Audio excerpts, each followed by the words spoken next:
Plastic বোতল নানা রকম কাটিং করে তাতে গাছ লাগিয়ে স্কুল সাজাচ্ছেন শিক্ষক শঙ্কর বাগচি। শঙ্কর বাগচি শিক্ষকতা করেন মল্লারপুর থানার বাজিতপুর হাই স্কুলে।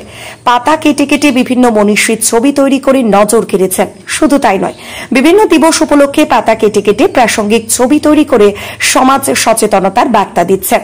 করোনাকালে ছাত্রদের নিয়ে নানা ধরনের আলপনা ও ছবি এঁকে সাজিয়ে তুলেছেন বাজিতপুর হাই স্কুলকে। এবারে নিজের স্কুল বাজিতপুর উচ্চ বিদ্যালয় প্রাঙ্গণকে সাজাতে ব্যবহার করছেন ফেলে দেওয়া প্লাস্টিক বোতলগুলিকে বিভিন্ন ধরনের কাটিং করে রং করে তাতে লাগিয়েছেন রং বাহারি ফুলের গাছ।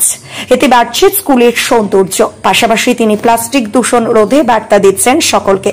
প্লাস্টিকের বোতলগুলিকে ঝুলিয়ে দিয়েছেন বিভিন্ন জায়গায়, আর সেখানে লাগানো পুর্তলিকা মশরোজ ফুটতে শুরু করেছে, আর বিদ্যালয় অঙ্গন হয়ে উঠছে আরো মনোরম। আমাদের ইউজ করার পরে যে বোতলগুলো আমরা ফেলে দিই সাধারণত, যেগুলো হয়তো পরিবেশের দূষণ ঘটায়, সেই বোতলগুলোই আমরা একটু কাজে লাগিয়েছি বিদ্যালয়ের সৌন্দর্যায়নে। সেগুলোকে আমি নিজে কাটিং করে রং করে তারপর ফুলের টব বানিয়েছি।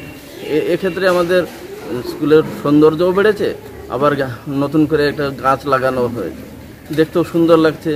ছাত্রছাত্রীরা অনেকেই এতে আমাকে সাহায্য করেছে।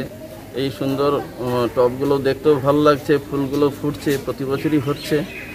এইভাবে আমরা চাইছি পরিবেশ সচেতনতা বাড়াতে এবং ছাত্রছাত্রীদের মধ্যে যাতে এই প্লাস্টিক দূষণ এটা বন্ধ হয় এবং তার পরিবর্তে যে প্লাস্টিকগুলো রিইউজ করা যেতে পারে, এইগুলো আমরা সেই কারণেই করেছি বিদ্যালয়ে।